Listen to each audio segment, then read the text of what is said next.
ayan guys, ito na yung ating part 2. So ngayon, unang step natin is siyempre unwrap. Dito natin malalaman kung anong mga materials tong galing kay Sir John John ng Jensen. So open na natin.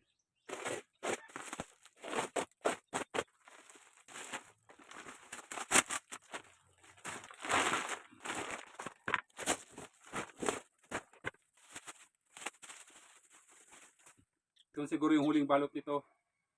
Yan, so basang-basa pa yung kanyang tela. So safe na safe yung halaman natin. So yan, basa-basa pa. Para sa moisture ng mga ugat.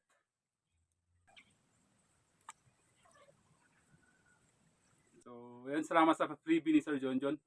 Ayan, hindi natin alam kung anong mga materialis to. Pero ayan, salamat pa rin sa freebie mo, Sir John John. Ayan. Malalaman natin guys pag tumubo na to, natin malalaman kung anong materialis to. Ayan, so ito nga yung in-order natin kay Sir John John. Ayan. Pinakaganda yung ano niya. So ayan guys, na-unwrap na natin. So itong ating materials. Ito nga isang silverback na material. So kung hindi kayo familiar, pwede nyo search sa Google man yan o sa Facebook. Meron tayong mga sample ng mga silverback doon. So napakaganda kasi ng kanyang dahon. Kaya naisipan ko rin mag-order sa kanya ng isa.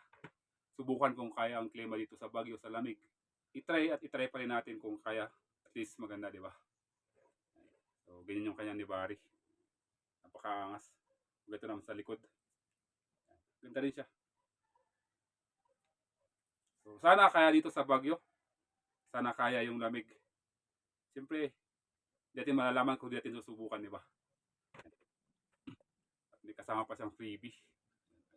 Napaka-solid ng freebie ni Sir. Next step, siyempre, tanim na agad to. Bago ko tinatanim ang mga bagong dating ng mga materyales, kung papansinin nga natin, lalong-lalo na yung mga malalayo ang pinanggalingan, may mga gasgas nga yung mga dulo ng mga ugat ng ating material. Dahil sa layo at tagal ng biyahe, karamihan sa mga dulo ng ugat ng ating material ay lumabas sa ating balot. Hindi lang yan ang dahilan natin, kundi medyo tuyo na rin ang dulo ng ating mga ugat.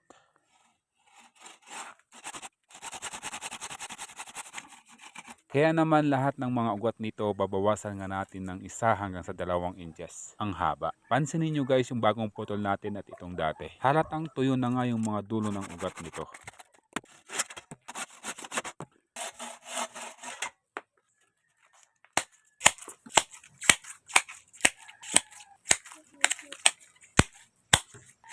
Ngayong nabawasan na natin lahat ng mga ugat, bagong harvest na ang ating material. Sa ating mga branches naman ng mga abang, hindi nga muna tayo dito magpuputol. Bagkus hahayaan lang natin dahil may nakabang naman dito ng mga nodes. Gayon din sa ating dalawang freebie, same process din ang gagawin natin.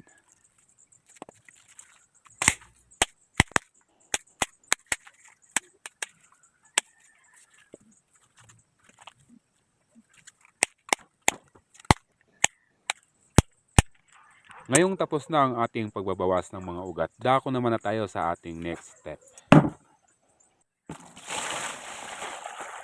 Meron tayo ditong 16 liters ng timba ng tubig. At syempre itong gamit nating rotting hormone na ana. At ang katumbas nga ng 4 na tablespoon ay isang takip ng ating rotting hormone. Kaya naman sa 16 liters, 4 na tablespoon or isang takip ng ating ana.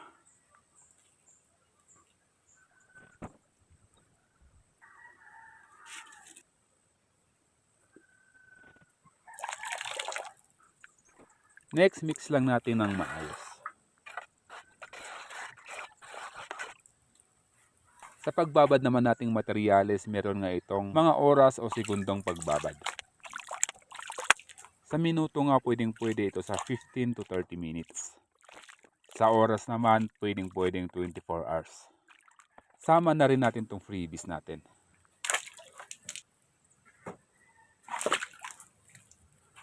So ayan, 30 minutes lang hinintay natin. Oras na para sa ating next step ang maitanim ang ating mga materyales.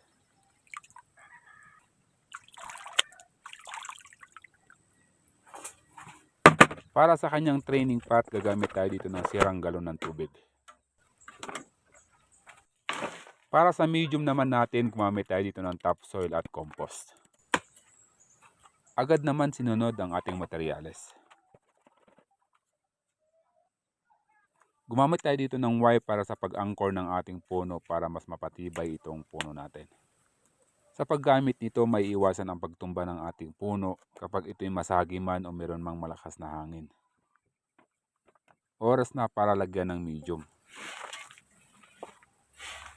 Dito gumamit tayo ng chopstick na stainless para tusok-tusukin ang ating medium. Isa nga itong paraan para mapasukan ng medium ang ating mga madalalim na mga ugat. May tendency nga na magdadayback ang ating mga ugat kapag may space sa loob or hindi nalagyan ng medium ang ating mga ugat.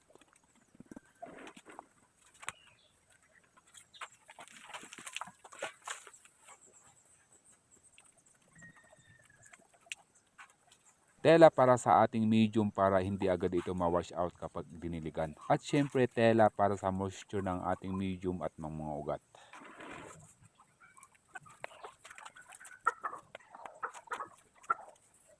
Ayan at ang ating panghuling step. Ayan, salamat sa panonood at sa suporta nyo mga idol. Aabangan natin syempre ang ating part 3.